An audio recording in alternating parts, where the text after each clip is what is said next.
الحمدللہ رب العالمین والصلاة والسلام علی سید الانبیاء والمرسلین اما بعد فاعوذ باللہ من الشیطان الرجیم بسم اللہ الرحمن الرحیم۔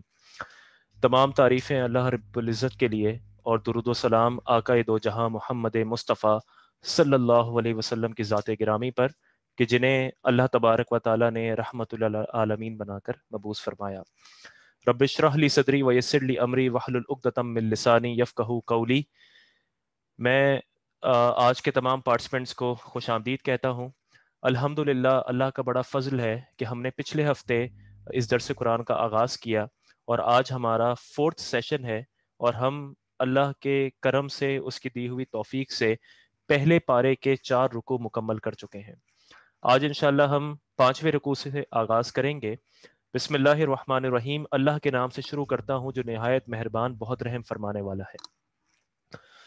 دیکھیں، اس سے پہلے رکوع میں آپ نے دیکھا کہ سب سے پہلے اللہ تعالیٰ نے ایک دعوت عام دی سب کو، اس کے بعد حضرت آدم علیہ السلام کا ذکر ہوا، علم کی فضیلت کا ذکر ہوا، پھر حضرت آدم علیہ السلام کو بطور خلیفہ دنیا میں بھیجنے کا ذکر ہوا۔ اور اس سے پہلے اللہ تعالیٰ نے، اس سے پہلے جو ہم پڑھ چکے ہیں اس میں قرآن کریم کے بارے میں اللہ نے کہا کہ اگر تمہیں اس میں شک ہے تو لے آؤ کوئی دلیل، لے آؤ اپنے مددگار، اس جیسا بنا لو۔ پھر اللہ تعالیٰ نے قرآن میں جو لوگ عیب نکالتے تھے کہ اللہ نے مکڑی کا ذکر کیوں کیا، مچھر کا ذکر کیوں کیا، تو اس کے حوالے سے بات ہوئی۔ اور پھر حضرت آدم علیہ السلام کا واقعہ آیا کہ اب ہم نے انہیں خلیفہ بنا کر زمین پر بھیج دیا۔ اب یہاں سے 4 رکوع مکمل ہوئے، اور اس کے بعد کئی رکوع، کئی صفحات پر اس سورہ بقرہ میں بنی اسرائیل سے خطاب ہے۔ یہ بنی اسرائیل کون ہے؟ بنی اسرائیل بیسیکلی یہود ہے۔ اور اس آپ تھوڑا اس کانٹیکس کو سمجھیں کہ جب مدینہ منورہ میں نبی کریم صلی اللہ علیہ وسلم ہجرت کر کے تشریف لے آئے، یہ سورہ بقرہ مدنی سورہ مبارکہ ہے، اور آپ نے دعوت عام دی۔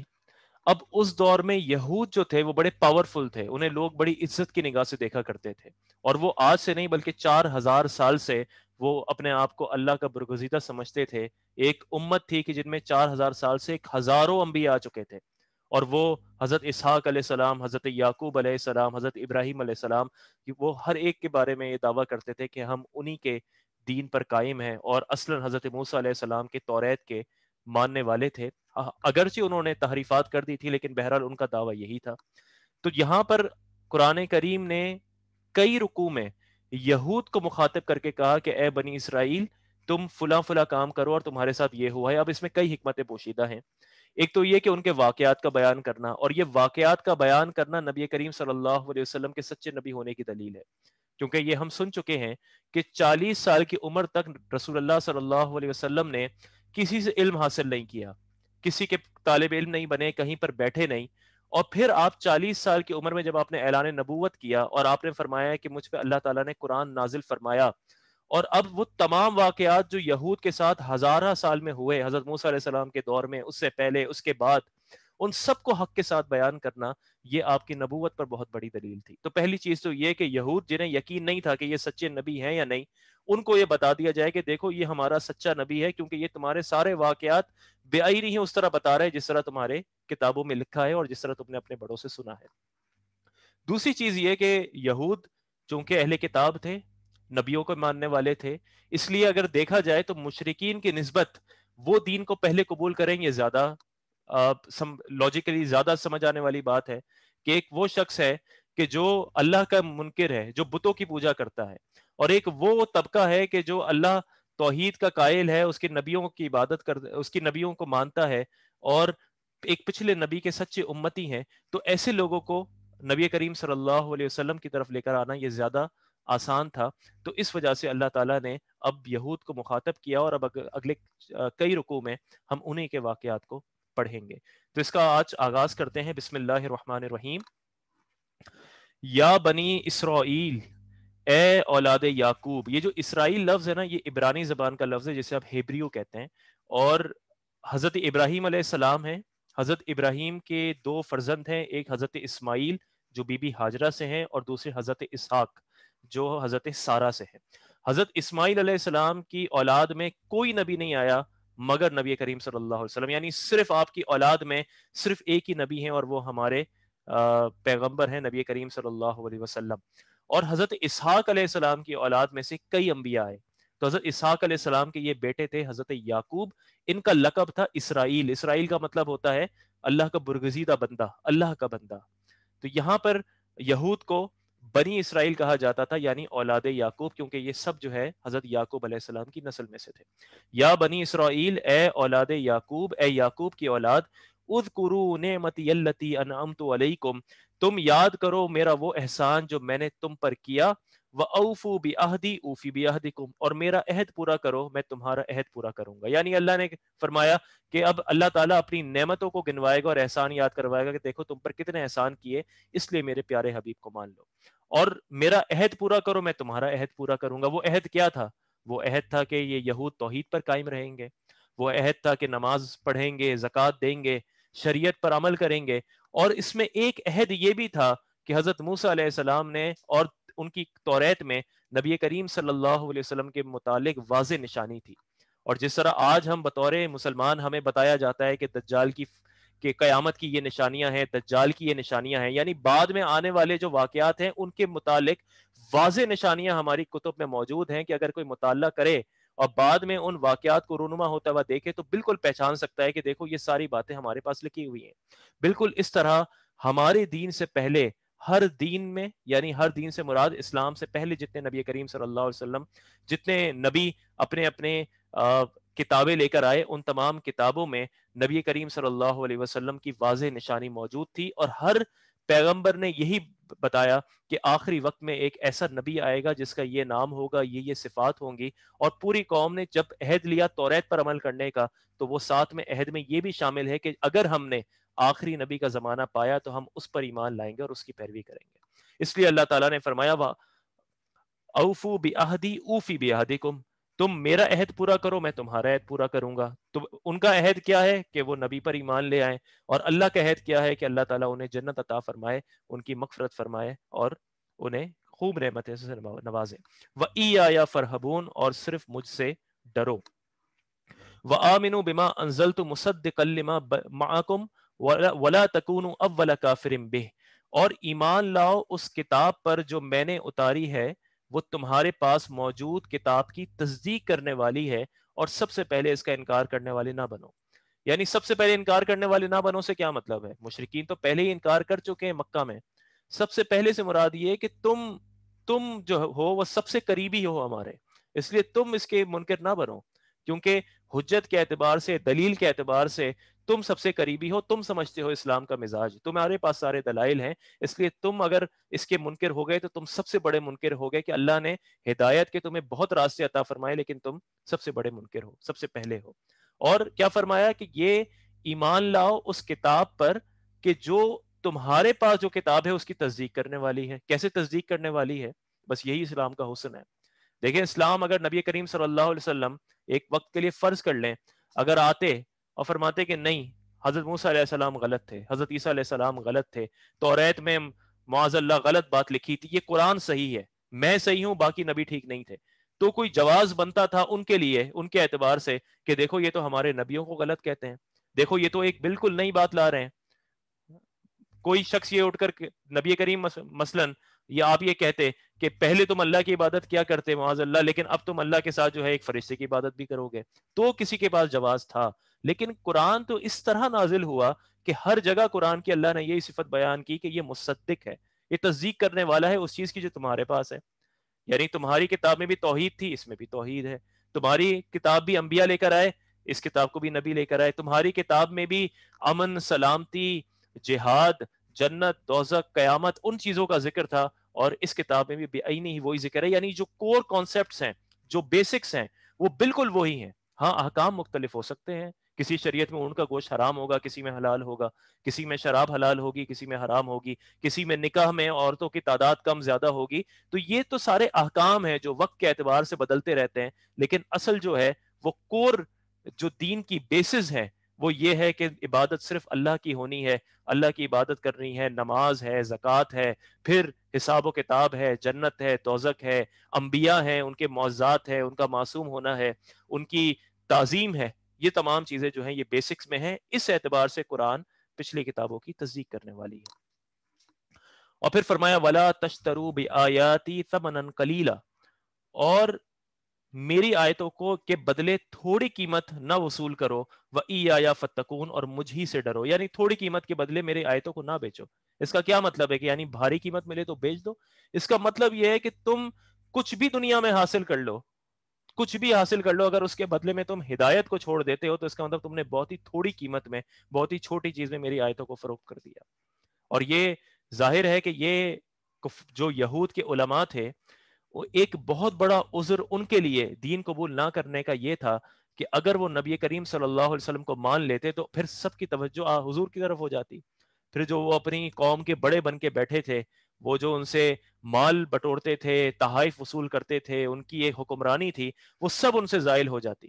تو یہ جو ان کی عیش و عشرت تھی، جو حکومت تھی، اس کے بدلے میں انہوں نے کتاب کو چھپایا، توریت میں واضح آیات کو چھپایا اور ایمان نہیں لے کر آئے۔ اس وجہ سے اللہ تعالیٰ نے فرمایا وَلَا تَشْتَرُوا بِآيَاتِ ثَمَنًا قَلِيلًا، کہ میری آیتوں کے بدلے تھوڑی قیمت وصول نہ کرو، وَإِيَّايَ فَاتَّقُونَ، اور مجھ ہی سے ڈرو، اللہ سے ڈرو۔ وَلَا تَلْبِسُوا الْحَقَّ بِالْبَاطِلِ وَتَكْتُمُوا الْحَقَّ وَأَنْتُمْ تَعْلَمُونَ، اور حق کو باطل کے ساتھ نہ ملاؤ اور جان بوجھ کر حق نہ چھپاؤ۔ یعنی یہ جب اب اس کو بالکل اس طرح سمجھیں کہ مدینہ میں نبی کریم صلی اللہ علیہ وسلم تشریف لے آئے، تھوڑا سا اس دور میں جانے کی کوشش کریں۔ یہود موجود ہیں، کچھ لوگ ہیں جو ایمان لائے، انہوں نے آپ کو دعوت دی۔ اب حضور آئے، لوگوں میں بات پھیلنا شروع ہوئی کہ بھائی ایک شخص ہے، اپنے آپ کو نبی کہتا ہے، مکہ سے ہجرت کر کے آئے ہیں، ان کے ساتھ بڑے جوش و ولولے میں صحابہ ہیں اور انہوں نے یہاں پر قیام کیا ہے۔ اب لوگوں میں بات پھیلنا شروع ہوئی تو لوگوں میں تذبذب پیدا ہوا کہ یار ہم نے بھی سنا تو تھا کہ آخری وقت میں ایک نبی آئے گا، کہیں یہ وہی نبی تو نہیں؟ تو پھر لوگ اپنے علماء کے پاس جاتے ہیں، کیونکہ اس وقت گوگل کا تو وجود نہیں تھا، مفتی گوگل نہیں ہوتا تھا، تو صرف ایک ہی راستہ تھا۔ اور دوسری چیز یہ کہ ابھی قرآن میں آگے آئے گا کہ وہ اپنی زبان پڑھنا نہیں جانتے تھے، کیونکہ وہ عبرانی زبان میں توریت تھی، وہ اپنی کتاب نہیں پڑھ سکتے تھے، جس طرح آج کے دور میں عرب ممالک کے علاوہ جتنے ممالک میں ہم لوگ ہیں، ہم عربی جب تک اسے سیکھے نا، ہم صرف عربی زبان ہی پڑھتے ہیں لیکن اس کا مفہوم نہیں سمجھتے، اس لیے ہم علماء کے رحم و کرم پر ہیں۔ تو وہ بھی پھر علماء کے پاس جاتے، اب علماء اس میں جو ہے وہ ٹال مٹول کرتے، بتاتے نہیں نہیں یہ اس انداز سے نہیں تھا، ہم نے جو پہلے بتایا تھا یہ اس انداز سے ہے، اس میں حضور کی جو واضح صفات تھی انہیں چھپایا کرتے تھے کہ کہیں لوگ جو ہیں وہ انہیں سچا نبی نہ سمجھ جائیں۔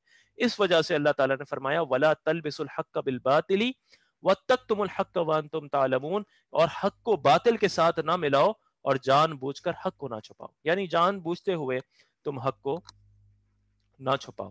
اس آیت کریمہ کے تحت علماء نے فرمایا کہ جب کسی عالم دین سے کسی متعلق سوال کیا جائے، عالم دین سے مراد صرف ایک درس نظامی والا عالم نہیں، بلکہ اگر آپ کو کسی چیز کے قرآن و حدیث کے مطابق کسی ایک چیز میں علم ہے تو اب حق کا اظہار واجب ہے اور حق کو چھپانا یہ حرام ہے۔ سنن ابو داؤد میں حدیث پاک ہے، نبی کریم صلی اللہ علیہ وسلم سے مروی ہے کہ نبی کریم صلی اللہ علیہ وسلم نے فرمایا کہ جب کسی سے علم کے متعلق سوال پوچھا جائے اور وہ حق کو چھپائے تو پھر قیامت کے دن ایسے شخص کو آگ کی لگام دی جائے گی۔ یعنی اس میں بس سمجھ لیں کہ یہ اگر کوئی ایسا معاملہ ہو کہ جس میں شریعت نے رعایت دی ہے، مثلا جان جانے کا خوف ہو، کوئی عضو تلف ہونے کا خوف ہو، شدید خطرہ ہو عزت کو، تو پھر تو اس کی گنجائش نکلے گی، لیکن ویسے صرف دنیاوی مفادات کے تحت، یا صرف کوئی سامنے ایک غریب آدمی ہے، ایک سیٹ صاحب ہے، سامنے کوئی وڈیرا ہے اور ایک دوسری طرف ہے، اس میں اگر کوئی حق کو چھپائے اور ان چیزوں میں خلط ملط کرے تو ظاہر ہے کہ اس کے لیے وعید موجود ہے۔ یہ حافظ سیوطی لکھتے ہیں، علامہ سیوطی، کہ امام ابن ابی شیبہ آپ لکھتے ہیں کہ بعض لوگ قیامت میں اٹھیں گے، آپ نے روایت کیا ہے بعض لوگ قیامت میں دوزخ میں کچھ لوگوں کو دیکھیں گے، تو وہ کہیں گے، وہ حیران ہوں گے اور وہ کہیں گے تم کیسے دوزخ میں ہو حالانکہ تمہاری باتوں پر عمل کر کے ہم جنت میں آ گئے؟ تو وہ کہیں گے کہ ہم کہتے تھے لیکن ہم عمل نہیں کرتے تھے۔ تو اس لیے یہ بہت ضروری ہے، اور قرآن میں بھی اس بات کی مذمت کی گئی ہے کہ آپ جس چیز کا حکم دیں، جس چیز کی تبلیغ کریں، اس کے متعلق ضرور اس کے مطابق ضرور عمل کریں، لیکن اس میں یہ چیز یاد رکھیں کہ وہ یا تو فرض واجب ہو یا پھر وہ حرام یا مکروہ تحریمی ہو۔ مثلا اب کوئی عالم دین آپ سے کہے کہ بھائی تہجد پڑھنی چاہیے، تہجد پڑھا کریں، نماز کے بعد یہ وظائف پڑھنے چاہیے، اور مثلا وہ خود تہجد نہیں پڑھتا، تو اس میں اس کی گرفت نہیں ہے، کیونکہ تہجد جو ہے وہ ایک سنت مستحب عمل ہے، وہ فرض اور واجب نہیں ہے. اسی طرح درود پاک پڑھنا یا کوئی خاص وظائف پڑھنا یہ سنت اور مستحب ہے، یہ فرض و واجب نہیں ہے. لیکن وہی شخص اگر کہے بھائی جھوٹ نہیں بولا کرو اور جھوٹ بولے، زکوٰۃ ادا کیا کرو لیکن زکوٰۃ نہ دے، تو اب اس کے لیے یہ وعید ہے کہ وہ اپنے عمل کے مطابق نہیں کرتا. تو بس یہاں پر علماء یہود سے یہی کہا گیا کہ حق کو باطل کے ساتھ نہ ملاؤ اور جان بوجھ کر حق نہ چھپاؤ. وَأَقِیمُوا الصَّلَاةَ وَآتُوا الزَّکَاۃَ، اور نماز قائم رکھو اور زکوٰۃ ادا کرو. نماز ہے، نماز قائم کرنی ہے. ہر شریعت میں نماز کا وجود تھا، طریقہ کار مختلف تھا، لیکن نماز ہمیشہ سے اللہ کے لیے پڑھی جاتی ہے. وَآتُوا الزَّکَاۃَ، اور زکوٰۃ ادا کرو. انشاءاللہ زکوٰۃ کی جب ایک تفصیلی آیت آئے گی تو اس میں ہم سنیں گے، لیکن زکوٰۃ کی تعریف یہ ہے کہ صاحب عاقل بالغ مسلمان جو صاحب نصاب ہو، نصاب کی مقدار ہے کہ آپ کے کچھ خاص اموال ہیں، کچھ مال ہیں جن پر زکوٰۃ لاگو ہوتی ہے، اور اس میں سے اگر آپ اپنا قرض اور ضروریات اصلی، یہ جو آپ کی حاجت ہے، جو آپ کے امیجیٹ ایکسپینسز ہیں، وہ اگر آپ نکال دیں تو اس کے بعد جو مال بچتا ہے، اور اگر آپ اس میں صاحب نصاب ہیں، صاحب نصاب سے سونے کی مراد 7.5 تولہ سونا، چاندی سے مراد 52.5 تولہ چاندی، اور اس کے علاوہ اگر کیش کی جنس سے کوئی اور چیزیں ہیں تو وہ بھی چاندی کے حکم میں رکھی گئیں. اگر نصاب کو 1 سال گزر جائے تو پھر یہ زکوٰۃ جو ہے یہ لازم ہو جاتی ہے. اور زکوٰۃ کا کیا مطلب ہے کہ 2.5% یا پھر آپ کے مال کا 40واں حصہ وہ آپ کسی شرعی فقیر کو اس مال کا مالک بنا دیں، تو اس طرح زکوٰۃ ادا ہوتی ہے. تو تو یہاں پر اللہ تعالیٰ نے فرمایا وَأَقِیمُوا الصَّلَاةَ وَآتُوا الزَّکَاۃَ، نماز قائم رکھو اور زکوٰۃ ادا کرو. وَارْکَعُوا مَعَ الرَّاکِعِینَ، اور رکوع کرنے والوں کے ساتھ رکوع کرو. اس آیت سے بعض علماء نے جماعت کے وجوب کا استدلال کیا ہے، اور یہ بھی فرمایا گیا ہے کہ جو یہود تھے ان کی نماز میں رکوع نہیں ہوتا تھا. تو خاص طور پر یہاں پہ یہود کو مخاطب کر کے کہا گیا وَارْکَعُوا مَعَ الرَّاکِعِینَ، رکوع کرنے والوں کے ساتھ رکوع کرو. اور نماز کے ایک جز کو لے کے کل کی طرف اشارہ کیا گیا، یعنی جس طرح مسلمان نماز پڑھتے ہیں تو مسلمانوں کی صفوں میں شامل ہو جاؤ اور ان کے ساتھ نماز باجماعت ادا کرو. أَتَأْمُرُونَ النَّاسَ بِالْبِرِّ وَتَنْسَوْنَ أَنفُسَكُمْ وَأَنْتُمْ تَتْلُونَ الْكِتَابَ، کہ کیا تم لوگوں کو بھلائی کا حکم دیتے ہو اور اپنے آپ کو بھول جاتے ہو. وَأَنْتُمْ تَتْلُونَ الْكِتَابَ، حالانکہ تم کتاب پڑھتے ہو. أَفَلَا تَعْقِلُونَ، تو کیا تم عقل نہیں رکھتے. یعنی تم لوگوں کو تو بھلائی کا حکم دیتے ہو، ان سے تو اچھی اچھی باتیں کرنے کا کہتے ہو، ان سے کہتے ہو قرآن کے مطابق عمل کرو، جھوٹ نہیں بولو، بدنگاہی نہ کرو، کوئی غلط بات نہ کرو، فراڈ نہ کرو، ایماندار بن جاؤ، لیکن اپنے آپ کو بھول جاتے ہو حالانکہ تم کتاب پڑھتے ہو. تو یہ اصلاً تو یہود سے خطاب ہے کہ تم لوگوں سے کہتے ہو کہ توریت پر عمل کرو، لیکن اپنے آپ کو بھول جاتے ہو اپنے مالی مفاد کو دیکھتے ہوئے، حالانکہ تم کتاب بھی پڑھتے ہو. افلا تعقلون، تو کیا تم عقل نہیں رکھتے. روایت میں آتا ہے کہ شب معراج میں نبی کریم صلی اللہ علیہ وسلم نے ملاحظہ کیا کہ بعض لوگوں کے ہونٹوں کو آگ کی کینچیوں سے کاٹا جا رہا تھا. تو پوچھا گیا کہ یہ کون ہے، تو کہا گیا کہ یہ امت کے خطیب ہیں. اور پھر ایک روایت میں ہے کہ یہ وہ خطیب ہیں کہ جو کہتے تھے اس کے مطابق عمل نہیں کرتے تھے. تو یہ اس چیز کو آپ کو سمجھنا ہوگا کہ بعض اوقات ہم علماء کو اتنا آئیڈیالائز کر لیتے ہیں کہ پھر جب ہم انہیں کسی غلط کام میں دیکھتے ہیں، غلط کام سے مراد یہ کہ ہم کسی خلاف شرع عمل کرتے ہوئے دیکھتے ہیں، تو اس سے پھر ہم دین سے بدظن ہو جاتے ہیں. حالانکہ آپ کو یہ سمجھنا چاہیے کہ جس طرح ہر شخص انسان ہے، اس کے اندر عیب ہیں، وہ گناہ کر سکتا ہے، بالکل اسی طرح اگر کوئی شخص دین پڑھتا ہے، وہ عربی پڑھ چکا ہے، وہ قرآن و حدیث کا علم حاصل کر چکا ہے، لیکن اس کے اندر بشری تقاضے موجود ہیں. یہ ضرور ہے کہ اب جب کہ وہ دین پڑھ چکا ہے تو اسے چاہیے کہ وہ ضرور دین کے مطابق عمل کرے، کیونکہ اب لوگ اس کی جانب دیکھتے ہیں. لیکن یہ اس کی جہت سے ہے. ایک عالم کی جہت سے جب بات کی جائے گی تو اس سے کہا جائے گا کہ تم نوافل اور سنت پڑھو، کیونکہ حضرت مجدد الفسانی رحمۃ اللہ تعالی علیہ آپ نے فرمایا کہ اگر عالم نفل نہیں پڑھے گا تو عوام سنت نہیں پڑھے گی، اگر عالم دین سنت نہیں پڑھے گا تو عوام واجب نہیں پڑھے گی، اور جب عالم دین واجب نہیں پڑھے گا تو عوام جو ہے وہ فرض نہیں پڑھے گی. تو عالم کی جہت سے تو یہی ہے کہ وہ لوگوں کے لیے ایک رول ماڈل ہے، اس کو ضرور عمل کرنا ہے. لیکن عوام کی جہت سے ہم بعض اوقات کچھ افراد کو اتنا آئیڈیالائز کرتے ہیں کہ پھر اگر ہم دیکھتے ہیں وہ کسی خلاف شرع عمل میں موجود ہے تو پھر ہم دین سے بدظن ہو جاتے ہیں، ہم دین سے دور ہو جاتے ہیں. ہم اسے اپنے دین سے دور ہونے کے لیے بہانہ بنا لیتے ہیں کہ یار دیکھو یہ جو مولوی ہیں جب ان کی یہ حرکتیں ہیں یہ ہمارے عام الفاظ ہیں، تو پھر ہم کس کھیت کی مولی، ہم کیا کریں؟ پھر چھوڑ دو یار، پھر کیا کریں؟ پھر ہم سے بہتر تو وہ لوگ ہیں جو نماز بھی نہیں پڑھتے، فلاں کام بھی نہیں کرتے. یہ ایک عمومی الفاظ ہوتے ہیں، لیکن اس بات کو یاد رکھیں کہ چاہے کوئی عالم دین ہو، چاہے کوئی پیر ہو، بہرحال وہ انسان ہے. کبھی کبھی بشری تقاضے آ جاتے ہیں، کبھی وہ گناہ کر بیٹھتا ہے، کبھی آپ اسے دیکھیں گے وہ کسی خلاف شرع عمل میں ہے، لیکن اس سے آپ نے دین سے بدظن نہیں ہونا. اور وہ اسی لیے میرے پیر و مرشد صاحبزادہ غلام صدیق احمد نقشبندی، آپ کے والد گرامی، آپ کا بڑا مشہور قول ہے، آپ کہا کرتے تھے کہ جو عالم کہے وہ کرو، جو کرے وہ نہ کرو. یعنی جو عالم دین آپ سے کہتا ہے تو کہتا ہمیشہ سچ ہے، وہ قرآن و حدیث کے مطابق کہتا ہے، تو آپ نے اس کے کہنے پر چلنا ہے، اور وہ جو آپ کو قرآن و حدیث بتا رہے ہیں اس کے مطابق عمل کرنا ہے. اگر وہ خود آپ کو کسی خلاف شرع عمل میں نظر آئے تو آپ کے لیے وہ حجت نہیں ہے، آپ کے لیے وہ دلیل نہیں ہے. تو یہاں پہ اللہ تعالیٰ نے علماء کو تنبیہ کی اور بڑی اس پر گرفت ہے. یہاں پر ایک اور بات میں ایک اور بتاتا چلوں کہ ایک روایت میں ہے کہ ایک شخص جو علم نہیں رکھتا، اگر وہ کوئی غلط کام کرے گا اس کے لیے ایک عذاب ہے، لیکن اگر کوئی علم رکھتا ہے اور پھر غلط کام کرتا ہے تو اس کے لیے 10 گنا عذاب ہے. اور اس طرح کی روایات کو پڑھ کے پھر کچھ لوگوں نے کہا کہ یار اس سے پھر تو انسان جو ہے وہ علم حاصل نہ کرے کیونکہ زیادہ پکڑ ہوگی. تو یہ رویہ صحیح نہیں ہے. آپ علم حاصل کریں، آپ دین کو سمجھیں، اور اللہ تعالیٰ سے دعا کریں کہ اللہ تعالیٰ آپ کو توفیق دے کہ آپ جو ہے وہ اللہ کا قرب حاصل کریں، اخلاص کے ساتھ عبادت کریں، دین میں اور پختہ ہوتے چلے جائیں. اگر اسی طرح سب دین کو چھوڑ کے بیٹھ جائیں تو کون عالم دین مفتی بنے گا، کون دین کو سہارا دے گا، کون دین کو آگے پھیلائے گا؟ آگے اللہ نے فرمایا وَاسْتَعِينُوا بِالصَّبْرِ وَالصَّلَاةِ، اور صبر اور نماز سے مدد حاصل کرو. وَإِنَّهَا لَكَبِيرَةٌ إِلَّا عَلَى الْخَاشِعِينَ، اور بے شک نماز ضرور بھاری ہے مگر ان پر جو دل سے میری طرف جھکتے ہیں. یعنی صبر اور نماز سے مدد حاصل کرو. یہ اللہ تعالیٰ نے فارمولا عطا فرما دیا. روایت میں آتا ہے حضرت ابن عباس رضی اللہ تعالی عنہ، یہ امام حاکم نے اور امام بہیقی نے روایت کیا ہے کہ آپ ایک سفر میں تھے، اور سفر میں آپ کو یہ اطلاع دی گئی کہ آپ کے بیٹے کا انتقال ہو گیا. تو آپ سواری سے اترے، اور سواری سے اتر کر آپ نے 2 نفل نماز ادا کی. نماز ختم کر کے آپ نے پڑھا انا للہ و انا الیہ راجعون، اور پھر آپ نے یہ کہا کہ ہم نے اللہ کے حکم پر عمل کیا کہ نماز اور صبر سے اللہ تعالیٰ کی مدد چاہو.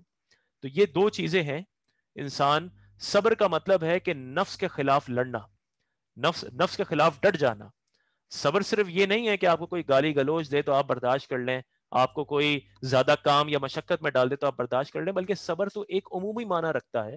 فجر کے وقت آپ کا نیند کو چھوڑ کر اٹھنا اور اپنی طبیعت کے خلاف جانا، یہ صبر کرنا ہے. تو بالکل اس طرح یہاں پہ یہود سے کہا گیا کہ وَاسْتَعِينُوا بِالصَّبْرِ وَالصَّلَاةِ، کہ صبر اور نماز سے مدد حاصل کرو. کہ اب جب تم اپنے دین کو چھوڑ کے، یعنی ایک جن تم بلیفز پر ہو اسے چھوڑ کر جب تم نبی کریم صلی اللہ علیہ وسلم کی طرف آؤ گے تو اب نئے احکام آئیں گے، اب ان کی پیروی کرو گے، تو اس معاملے میں ظاہر ہے تمہیں صبر کرنا ہوگا. تو تم صبر کرو اور نماز پڑھو. تم نماز سے جب اللہ کی مدد چاہو گے تو اللہ تعالیٰ تمہیں ہدایت دے گا. اور ایک اس کا عمومی معنی ہے کہ وَاسْتَعِينُوا بِالصَّبْرِ وَالصَّلَاةِ، کہ ہر ایک چیز میں نماز اور صبر اور نماز سے مدد حاصل کرو. لیکن دیکھیں اللہ نے کیا خوبصورت بات فرمائی، وَإِنَّهَا لَكَبِيرَةٌ إِلَّا عَلَى الْخَاشِعِينَ، کہ یہ نماز ضرور بھاری ہے مگر ان پر جو دل سے میری طرف جھکتے ہیں. کہ یہ ویسے تو بھاری ہے لیکن یہ ان لوگوں کے لیے بھاری نہیں ہے کہ جن کے اندر خشوع و خضوع ہے. اور بس یہی چیز ہے کہ انسان جب کوئی بے نمازی ہو، آپ اس سے کہیں دن میں ایک نماز پڑھ لو، اتنا بھاری لگے گا، ایسا لگے گا پتہ نہیں کیا کام کہہ دیا، ایسا لگے گا پتہ نہیں کتنا وزن اٹھا کر ایک جگہ سے دوسری جگہ رکھنے کا کہہ دیا ہے. اور پھر وہ بہت بھاری لگے گا. پھر 2 نمازیں 3 نمازیں، لیکن آہستہ آہستہ جب انسان نماز کی عادت بناتا ہے، قریب آتا ہے، تو پھر اس کے اندر خشوع و خضوع پیدا ہونا شروع ہوتا ہے، اس کے اندر اخلاص پیدا ہونا شروع ہوتا ہے، اور پھر اسے نماز میں راحت آتی ہے، پھر وہ نماز کی طرف بھاگتا ہے. پھر اگر کبھی نماز چھوٹ جائے، نماز رہ جائے، نماز میں تاخیر ہو جائے تو اس کی طبیعت میں بے چینی ہو جاتی ہے. بس یہی اللہ نے فرمایا کہ نماز بھاری تو لگتی ہے لیکن ان کو نہیں لگتی کہ جو خشوع والے ہیں، جو اللہ سے ڈرنے والے ہیں، جو اللہ کی طرف دل سے جھکتے ہیں. الذین یظنون انہم ملاقو ربہم وانہم الیہ راجعون، یہ کون لوگ ہیں جنہیں نماز بھاری نہیں لگتی؟ کہ جنہیں یقین ہے کہ انہیں اپنے رب سے ملنا ہے اور انہیں اسی کی طرف لوٹ کر جانا ہے.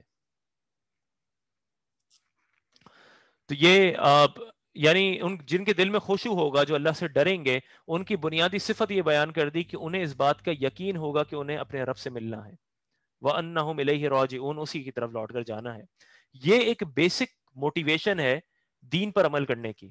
اگر آپ قیامت کو ذہن سے نکال دیں، اگر اکاؤنٹیبلٹی کو ذہن سے نکال دیں، اگر آپ سمجھ لیں کہ بس اللہ کی طرف نہیں لوٹنا، ظاہر انسان کفر کی طرف تو چلا جائے گا، لیکن اگر یہ ایمان، اگر یہ عقیدہ پختہ نہ رہے تو پھر انسان بے نمازی ہو جاتا ہے، پھر وہ زکوٰۃ میں ڈنڈی مارتا ہے، پھر وہ روزے میں ڈنڈی مارتا ہے، وہ بے عمل ہو جاتا ہے۔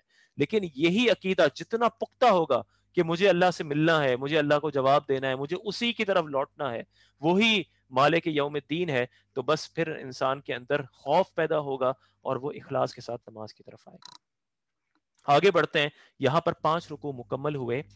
یا بنی اسرائیل، اے یعقوب کی اولاد، اذکروا نعمتی التی انعمت علیکم، کہ یاد کرو میرا وہ احسان جو میں نے تم پر کیا، اور یہ وانی فضلتکم علی العالمین، اور یہ کہ میں نے تمہیں اس سارے زمانے پر فضیلت عطا فرمائی۔ یعنی امت محمدی سب سے افضل ہے، لیکن اس سے پہلے تمام قوموں پر اللہ تعالیٰ نے بنی اسرائیل کو فضیلت عطا فرمائی، کیونکہ اس میں ہزاروں انبیاء کو بھیجا، اس میں توریت نازل کی، انہیں حکومت عطا فرمائی، انہیں من و سلوہ عطا فرمایا، ان کے لیے معجزات کو ظاہر فرمایا، ان کے لیے بہت راحت عطا فرمائی۔ اس لیے اللہ نے فرمایا کہ میرا وہ احسان یاد کرو کہ جو میں نے تم پر کہا فرمایا اور تمہیں اس سارے زمانے پر فضیلت عطا فرمائی۔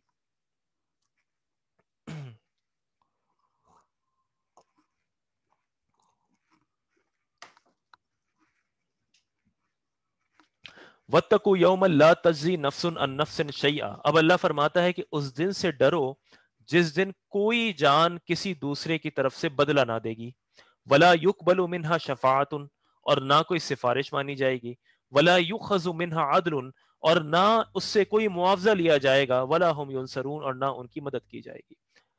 اب دیکھیں یہاں پر جو ہے نا ولا یقبل منها شفاعۃ، کہ نہ کوئی سفارش قبول کی جائے گی، یہاں پہ یہ جو اوپر نفس سے مراد ہے نا، لا تجزی نفس عن نفس شیئا، تو یہاں پر کفار کی بات ہو رہی ہے کہ کافر کے لیے کوئی سفارش ہی نہیں ہوگا، کیونکہ مومنین کے لیے تو بہت واضح احادیث ہیں۔ نبی کریم صلی اللہ علیہ وسلم نے فرمایا ہے کہ میں اپنی امت میں کبیرہ گناہ کرنے والوں کی شفاعت کروں گا۔ کئی احادیث ہیں، انشاءاللہ جب شفاعت کی آیت آئے گی اس پر تفصیل سے بات کریں گے کہ ایک حافظ، ایک وہ شخص کے جس نے قرآن یاد کیا اور اس کے مطابق عمل کیا، وہ اپنے گھر والوں میں سے 10 ایسے لوگوں کو جنت کی طرف لے کر جائے گا کہ جن پر جہنم واجب ہو چکی ہوگی۔ اسی طرح علماء شفاعت کریں گے، کچا بچہ شفاعت کرے گا، اولیاء شفاعت کریں گے، نبی کریم صلی اللہ علیہ وسلم سب کی شفاعت فرمائیں گے۔ یہاں پر بات ہو رہی ہے کفار کی، کیونکہ اب یہاں پر یہود سے خطاب ہے، اور وہ ظاہر ہے کہ جب حضور جلوہ گر ہو گئے تو اب وہ اہل کتاب ہیں، لیکن اب وہ کافر ہو گئے، اور اگر اسی حال میں مر گئے تو دائمی جہنم ہے۔ اس لیے اللہ نے فرمایا وَاتَّقُوا يَوْمًا لَا تَجْزِي نَفْسٌ عَن نَفْسٍ شَيْئًا۔ یہاں پر 3 طریقے اللہ نے بیان فرما دیے جو دنیا میں استعمال کیے جاتے ہیں۔ جب آپ دیکھ لیں، جب کسی بڑے آدمی کا بیٹا قتل کر دے، کوئی جرم ہو جائے، تو 3 چیزیں ہوتی ہیں، یا تو مال دے کر چھڑا لو، یا پھر کوئی اور بڑا سفارش کر دے اور جج صاحب اپنا فیصلہ ہی بدل دیں، کسی طرح جو ہے وہ کوئی لوپ ہول ڈھونڈ کے اس کو بچا لیا جائے، یا پھر ایک کے بدلے میں دوسرا دے دیا جائے۔ اللہ نے فرمایا کہ یہ وہ دن ہے کہ جس دن یہ تینوں چیزیں کام نہیں آئیں گی۔ وَاتَّقُوا يَوْمًا لَا تَجْزِي نَفْسٌ عَن نَفْسٍ شَيْئًا، اس دن کوئی جان کسی دوسرے کی طرف سے بدلہ نہ دے گی، وَلَا يُقْبَلُ مِنْهَا شَفَاعَةٌ، اور نہ کوئی سفارش مانی جائے گی، وَلَا يُؤْخَذُ مِنْهَا عَدْلٌ، اور نہ اس سے کوئی معاوضہ لیا جائے گا، وَلَا هُمْ يُنصَرُونَ، اور نہ ان کی مدد کی جائے گی۔ یہ تینوں طریقے اس دن مفقود ہوں گے۔ اس دن کوئی وڈیرا، کوئی منسٹر اپنی اولاد کو بچا نہیں سکے گا جس طرح آج جو ہے وہ دنیا میں بچا لیتا ہے۔ وَإِذْ نَجَّيْنَاكُم مِّنْ آلِ فِرْعَوْنَ، اب اللہ تعالیٰ نے اپنی نعمت کا ذکر کیا۔ فرعون بادشاہ تھا، حضرت موسیٰ علیہ السلام کی ولادت سے قبل بھی وہ بادشاہ تھا۔ فرعون لقب ہے اصل میں مصر کے بادشاہ کا، اور یہ خاص بادشاہ ہے جس کا قرآن کریم میں ذکر آیا۔ اس نے ایک خواب دیکھا، اور اچھا یہ جو فرعون کی قوم تھی یہ مصر پر بادشاہ تھی، یہ قبطی کہلاتے تھے، اور دوسرے بنی اسرائیل تھے جو حضرت موسیٰ علیہ السلام کی قوم تھی، اور یہ ان کی غلام تھی۔ یہ قبطی جو ہے حکومت میں تھے۔ فرعون نے یہ خواب دیکھا کہ بیت المقدس سے ایک آگ کا شعلہ اٹھا اور مصر میں اس کے محل کو جلا دیا۔ اس نے نجومیوں کو جمع کیا اور ان سے پوچھا کہ بھائی بتاؤ اس کی کیا تعبیر ہے۔ تو ایک نے کہا کہ اس کا مطلب یہ ہے کہ چونکہ یہ بنی اسرائیل اصلاً جو ہے وہ بیت المقدس کے ہیں، تو ان کی اولادوں میں سے ایک شخص پیدا ہوگا جو تمہاری حکومت کو ختم کرے گا اور تمہیں ختم کر دے گا. اور ایک اور وجہ یہ لکھی ہے کہ بنی اسرائیل میں اس قدر بیٹے پیدا ہو رہے تھے، اس قدر لوگ پیدا ہو رہے تھے کہ انہیں ڈر نکل آیا کہ اگر یہ اسی تعداد میں رہے تو ہم مائنورٹی ہو جائیں گے، ہم قلت میں ہو جائیں گے، وہ کثرت میں ہو جائیں گے، اور پھر وہ ہمارے خلاف بغاوت کر دیں گے، انقلاب آ جائے گا، ہماری حکومت زائل ہو جائے گی. فرعون نے حکم دیا کہ 1 سال بنی اسرائیل میں جتنے بیٹے پیدا ہوں سب کو ذبح کر دو، ختم، قتل کر دو، بیٹیوں کو زندہ رہنے دو. اور یہ اس طرح کئی سال چلتا رہا، کئی سال. پھر کئی سال گزر گئے تو بنی اسرائیل میں صرف بڑی تعداد، بڑے بڑے لوگ اور بوڑھے رہنا شروع ہو گئے. تو وہ لوگ پریشان ہوئے، فرعون کی قوم، کہ اگر یہ صرف بوڑھے رہ گئے تو پھر ہماری خدمت کون کرے گا. تو پھر اس نے حکم دیا کہ 1 سال قتل کرو اور 1 سال زندہ رکھو. اب اللہ تعالیٰ کی مشیت تھی کہ اللہ تعالیٰ نے جس سال قتل کیا جاتا تھا، یعنی جس سال بچوں کو مارا جاتا تھا، اس میں حضرت موسیٰ علیہ السلام کی ولادت ہوئی، اور جس سال چھوڑ دیا جاتا تھا اس میں حضرت ہارون علیہ السلام کی ولادت ہوئی. اس واقعے کا قرآن کریم میں متعدد جگہ پر ذکر ہے. کسی صورت میں صرف ولادت کا تفصیلا ذکر ہے، کسی صورت میں کوہ طور پہ جانے کا تفصیلا ذکر ہے. یہاں پر چونکہ شارٹ میں بہت سے واقعات ہیں، اس لیے صرف یہاں پر یہ بتاتا چلوں کہ یہاں پر اللہ تعالیٰ نے اس نعمت کا ذکر کیا کہ کس طرح اللہ تعالیٰ نے اس عذاب سے بنی اسرائیل کو نجات دی. اور پھر حضرت موسیٰ علیہ السلام بعد میں بنی اسرائیل کو لے کر وہاں سے نکلے، اور پھر اللہ تعالیٰ نے ان پر فضل کیا، اور بعد میں وہ اپنے شام میں وہاں داخل ہوئے کہ جہاں سے انہیں نکالا گیا تھا. اللہ فرماتا ہے وَإِذْ نَجَّيْنَاكُمْ مِنْ آلِ فِرْعَوْنَ يَسُومُونَكُمْ سُوءَ الْعَذَابِ، کہ اور یاد کرو جب ہم نے تمہیں فرعونیوں سے نجات دی جو تمہیں بہت بڑا عذاب دیتے تھے. وہ عذاب کیا تھا؟ یذبحون ابناءکم ویستحیون نساءکم، وہ تمہارے بیٹوں کو ذبح کرتے تھے اور تمہاری بیٹیوں کو زندہ چھوڑ دیتے تھے. وفی ذلکم بلاء من ربکم عظیم، اور اس میں تمہارے رب کی طرف سے بڑی آزمائش تھی. ظاہر ہے ایک بڑی آزمائش ہے کہ جو بیٹا پیدا ہو وہ قتل کر دیا جائے. تو یہ بہت بڑی آزمائش تھی، اللہ کی بہت بڑی آزمائش تھی اللہ کی طرف سے، اور یہ فرعون نے لازم کی تھی.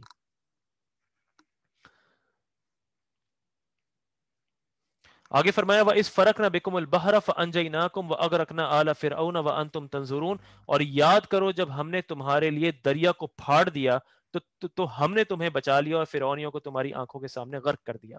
اب جب حضرت موسیٰ علیہ السلام نے فرعون کو دعوت دی نبوت کی، اب یہ درمیان میں پورا ایک طویل واقعہ چھپا ہوا ہے، اور فرعون جو ہے وہاں پر حضرت موسیٰ علیہ السلام کو میدان میں بلایا گیا، حضرت موسیٰ علیہ السلام نے معجزے کا اظہار کیا. بعد میں فرعون جو ہے وہ آپ کے پیچھے بھاگا، تو حضرت موسیٰ علیہ السلام بنی اسرائیل میں جو لوگ ان کو مانے تھے ان کے ساتھ فرار ہوئے. تو دریا آ گیا، جب دریا آیا تو پریشان ہو گئے کہ اب یہ تو ہمیں ہلاک کر دیے جائیں گے. حضرت موسیٰ علیہ السلام اللہ نے حکم دیا عصا جو ہے وہ دریا پر مارو. جب دریا پر عصا مارا گیا تو اس میں راستے بن گئے، اور حضرت موسیٰ علیہ السلام کے ساتھ ان کی قوم امن کے ساتھ گزر گئی، اور پیچھے فرعونی جو آ رہے تھے وہ اسی دریا میں غرق ہو گئے. تو اس نعمت کا اللہ تعالیٰ نے ذکر کیا وَإِذْ فَرَقْنَا بِكُمُ الْبَحْرَ فَأَنْجَيْنَاكُمْ وَأَغْرَقْنَا آلَ فِرْعَوْنَ وَأَنْتُمْ تَنْظُرُونَ، اور یاد کرو جب ہم نے تمہارے لیے دریا کو پھاڑ دیا تو ہم نے تمہیں بچا لیا اور فرعونیوں کو تمہاری آنکھوں کے سامنے غرق کر دیا، یعنی فرعون غرق ہو گیا.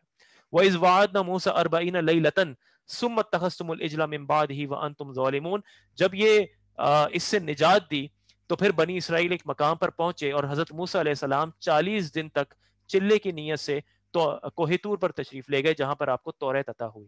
ان 40 دنوں میں پیچھے بنی اسرائیل جو ہے وہ بت پرستی میں مبتلا ہو گئے. ان کے درمیان ایک شخص تھا سامری، اس نے سونے سے ایک بچڑے کی شکل کا بت بنایا، اور اسے اس انداز سے بنایا کہ ہوا گزرتی تو اس کے اندر سے آواز نکلتی، اور کہا کہ یہی تو وہ خدا ہے موسیٰ کا خدا کہ جس کے لیے تم عبادت کرتے ہو اور جس نے تمہیں نجات دی. تو بہت سے لوگ جو ہیں وہ اس بچڑے کی عبادت کرنا شروع ہو گئے. اس بنا پر اللہ تعالیٰ نے فرمایا وَإِذْ وَعَدْنَا مُوسَىٰ 40 لَيْلَةً، اور یاد کرو جب ہم نے موسیٰ سے 40 راتوں کا وعدہ فرمایا ثم اتخذتم العجل من بعده وانتم ظالمون، پھر اس کے پیچھے تم نے بچڑے کی پوجا شروع کر دی اور تم واقعی ظالم تھے. ظلم سے مراد یہ کہ تم شدید گناہگار تھے، اپنے نفس پہ ظالم تھے. ثم عفونا عنكم من بعد ذلك لعلكم تشكرون، پھر اس کے بعد ہم نے تمہیں معافی عطا فرمائی تاکہ تم شکر ادا کرو. وَإِذْ آتَيْنَا مُوسَى الْكِتَابَ وَالْفُرْقَانَ لَعَلَّكُمْ تَهْتَدُونَ، اور یاد کرو جب ہم نے موسیٰ کو کتاب عطا کی اور حق کو باطل میں فرق کرنا تاکہ تم ہدایت پا جاؤ. اللہ تعالیٰ نے کتاب دی، کتاب سے مراد توریت ہے، فرقان سے مراد حق و باطل میں فرق، یعنی وہ معجزات جو حضرت موسیٰ علیہ السلام کو عطا کیے گئے. آپ نے عصا مارا تو وہ اژدہا بن گیا، سارے سانپوں کو نگل گیا. آپ اپنا ہاتھ جو ہے وہ اپنی بغل میں ڈالتے تو وہ روشن ہوتا کہ اس کی جانب نگاہ نہیں جم پاتی. آپ نے عصا مارا تو اس سے دریا میں راستے بن گئے. تو اس طرح کے معجزات اللہ تعالیٰ نے عطا فرمائے تاکہ تم ہدایت پا جاؤ. وَإِذْ قَالَ مُوسَىٰ لِقَوْمِهِ يَا قَوْمِ إِنَّكُمْ ظَلَمْتُمْ أَنفُسَكُمْ بِاتِّخَاذِكُمُ الْعِجْلَ. جب اور یاد کرو جب موسیٰ علیہ السلام نے اپنی قوم سے کہا اے میری قوم تم نے بچڑے کو معبود بنا کر اپنی جانوں پر ظلم کیا. فتوبوا الی بارئکم، لہذا اپنے پیدا کرنے والے کی بارگاہ میں توبہ کرو. فقتلوا انفسکم، اور تم اپنے لوگوں کو قتل کرو. اس کی ابھی ہم تفصیل سنتے ہیں. ذالکم خیر لکم عند ربکم، یہ تمہارے پیدا کرنے والے کے نزدیک تمہارے لیے بہتر ہے. فتاب علیکم، تو اس نے تمہاری توبہ قبول کی. انہ هو التواب الرحیم، بے شک وہی بہت توبہ قبول کرنے والا بہت مہربان ہے. وَإِذْ قُلْتُمْ يَا مُوسَىٰ، اور یاد کرو جب تم نے کہا اے موسیٰ لَن نُؤْمِنَ لَكَ حَتَّىٰ نَرَى اللَّهَ جَهْرَةً فَأَخَذَتْكُمُ الصَّاعِقَةُ وَأَنْتُمْ تنظرون، کہ ہم ہرگز تمہارا یقین نہ کریں گے جب تک اعلانیہ خدا کو نہ دیکھ لیں، اور تو تمہارے دیکھتے تمہیں کڑک نے پکڑ لیا. فَأَخَذَتْكُمُ الصَّاعِقَةُ وَأَنْتُمْ تنظرون، اور تمہیں کڑک نے پکڑ لیا اس حال میں کہ تم دیکھ رہے تھے. ثُمَّ بَعَثْنَاكُم مِّن بَعْدِ مَوْتِكُمْ لَعَلَّكُمْ تَشْكُرُونَ، پھر تمہاری موت کے بعد ہم نے تمہیں زندہ کیا تاکہ تم شکر ادا کرو. حضرت موسیٰ علیہ السلام کو توریت عطا ہوئی، آپ 40 دن کوہ طور پر تھے. جب آپ واپس تشریف لائے تو دیکھا قوم جو ہے وہ بت پرستی میں مبتلا ہو گئی. ایک اور سورہ مبارکہ میں اس کا اور تفصیلی ذکر ہے کہ حضرت موسیٰ علیہ السلام بہت جلال میں تشریف لے آئے. حضرت ہارون علیہ السلام کو آ کر زوردار انداز میں کہا کہ تم کہاں تھے، یہ کیوں ایسا ہو گیا. اور پھر جو ہے حضرت موسیٰ علیہ السلام نے لوگوں کو سمجھایا، اور پھر اپنی بنی اسرائیل میں سے 70 نیک لوگوں کو لے کر کوہ طور پہنچے کہ اب اللہ تعالیٰ سے توبہ کریں. جب یہ معاملہ ہوا تو وہاں پہ وہ جو 70 لوگ تھے انہوں نے کہا کہ اے موسیٰ ہم تب تک تمہارے رب پر ایمان نہیں لائیں گے جب تک ہم خود واضح طور پر خدا کو نہ دیکھ لیں. جب انہوں نے یہ کہا تو پھر ایک کڑک نے انہیں پکڑ لیا اور وہ سب کے سب ہلاک ہو گئے. حضرت موسیٰ علیہ السلام نے توبہ کی اور حضرت موسیٰ علیہ السلام نے عرض کی کہ اے اللہ اگر تو نے انہیں زندہ نہ کیا تو میں اپنی قوم کو کیا جواب دوں گا. یہ لوگ میری تصدیق نہیں کریں گے اور سب یہی کہیں گے کہ موسیٰ ان کو لے کر گئے اور یہ سب ہلاک ہو گئے. تو پھر اللہ تعالیٰ نے ان 70 لوگوں کو پھر زندہ کیا اور یہ 70 لوگ لوٹے. لیکن اللہ نے فرمایا کہ اب بنی اسرائیل کی معافی اسی صورت میں ہے کہ جن لوگوں نے شرک کیا تھا، بچڑے کی پوجا کی تھی، انہیں قتل کیا جائے گا، اور انہیں قتل ان کے وہ رشتہ دار اور دوست کریں گے کہ جو توحید پر قائم تھے.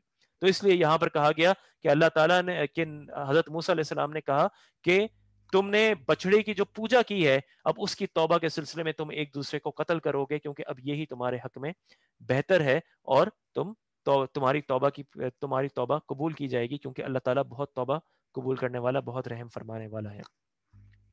پیر کرم علی شاہ اظہری نے اس آیت کی تفسیر میں ایک بڑی اچھی بات لکھی کہ دیکھیں یہاں پر کوئی اعتراض کر سکتا ہے کہ صرف توحید یعنی شرک کرنے پر انہیں یہ سزا دی گئی کہ ان سے کہا گیا کہ ان کو قتل کر دو.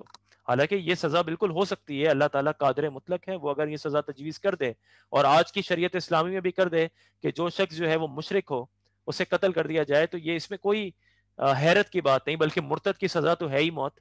مرتد اس کافر کو کہتے ہیں جو پہلے مسلمان ہو اور پھر کو کافر ہو جائے. تو ایک اسلامی حکومت اگر قائم ہو تو اسے سزا دی جائے گی، اسے قتل کیا جائے گا. لیکن یہاں پر انہوں نے ایک اور بات لکھی اور وہ یہ تھی کہ جب بنی اسرائیل فرعونیوں سے پیچھا چھڑا کر فرار ہوئے تو ان کی جو نئی ریاست تھی اس کی بنیاد ہی توحید پر تھی. تو جس نے توحید کو چھوڑ دیا تو اس نے ریاست سے بغاوت کی، اور ہر ریاست سے بغاوت کرنے پر جو سزا ہے وہ قتل کی سزا ہے. تو یہ بھی ایک وجہ معقول سمجھ آتی ہے کہ اصلاً انہیں بغاوت کی بنا پر بھی اگر انہیں قتل کیا گیا تو آج کے دور میں اگر لوگوں کو شرک کرنے پر قتل کیے جانے میں تکلیف ہو تو انہیں شاید یہ وجہ سمجھ آ جائے کہ اس وجہ سے ہر ملک میں، ہر حکومت میں کسی ملکی بغاوت پر قتل کی سزا دی جاتی ہے. اب آگے اللہ نے فرمایا وَذَلَّلْنَا عَلَيْكُمُ الْغَمَامَ وَأَنزَلْنَا عَلَيْكُمُ الْمَنَّ وَالسَّلْوَىٰ. بس ہم آج کے درس کے اختتام کی طرف ہیں. اور ہم نے تمہارے اوپر بادل کو سایہ بنا دیا اور تمہارے اوپر من و سلوہ اتارا. کلوا من طیبات ما رزقناکم، اور ہماری دی ہوئی پاک چیزوں سے کھاؤ. وما ظلمونا ولکن كانوا انفسهم یظلمون، اور انہوں نے ہمارا کچھ نہ بگاڑا بلکہ اپنی جانوں پر ہی ظلم کرتے رہے. جب یہ سارے معاملات ہو گئے تو حضرت موسیٰ علیہ السلام کو حکم ہوا کہ آپ اپنی قوم کے ساتھ جائیں، اور شام جو اصلاً آپ کا علاقہ تھا، حضرت یوسف علیہ السلام کی انتقال کے بعد یہ بنی اسرائیل وہاں سے نکال دیے گئے تھے، وہاں پہ اب کسی اور کی حکومت تھی، تو انہیں حکم دیا گیا کہ اب جہاد کرو اور اپنے ملک کو واپس لو۔ انہوں نے جہاد کرنے سے انکار کر دیا، تو جب جہاد سے انکار کیا تو ان پر 40 سال تک ان پر یہ مشقت آئی کہ یہ صحرا میں رہے، میدان تیہ کہلاتا ہے، اس میں رہے، 40 سال تک چلتے رہے، لیکن وہ ختم نہ ہوا، وہ اس مقام پر رہے۔ لیکن اللہ تعالیٰ نے ان پر کرم فرمایا اور ایک بادل کو ان پر سایہ فگن کر دیا، اور وہ بادل ان پر سایہ کرتا اور ان کے لیے من و سلوہ نازل کیا۔ من کہتے ہیں، کہا گیا ہے کہ من ایک طرح کی شکر تھی، یعنی اسے آپ کہہ سکتے ہیں کہ یہ سویٹ ڈش ہے، اور سلوہ کہتے ہیں بٹیر کو۔ تو کہا جاتا ہے کہ شکر نازل ہوتی ہے آسمان سے، اور بٹیر کا بنا ہوا گوشت وہ نازل ہوتا ہے ان کے لیے، اور وہ اسے بڑی عیش و عشرت سے بڑے مزے لے کر کھاتے ہیں۔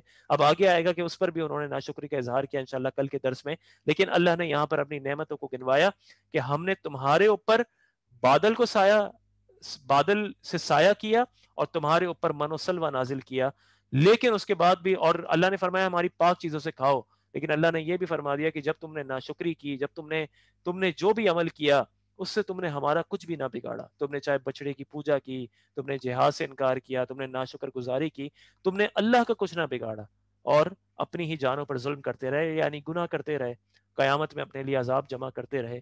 تو بس یہ یہاں پر عقیدہ سمجھ لیں کہ اللہ تعالیٰ محتاج نہیں ہے، اللہ تعالیٰ غیر محتاج ہے، اللہ تعالیٰ بے نیاز ہے۔ کوئی شخص عبادت کرے نہ کرے اللہ کو کوئی فرق نہیں پڑتا، آپ 5 نمازیں پڑھیں، 1 نمازیں پڑھیں، اللہ کی صحت پر کوئی فرق نہیں پڑتا۔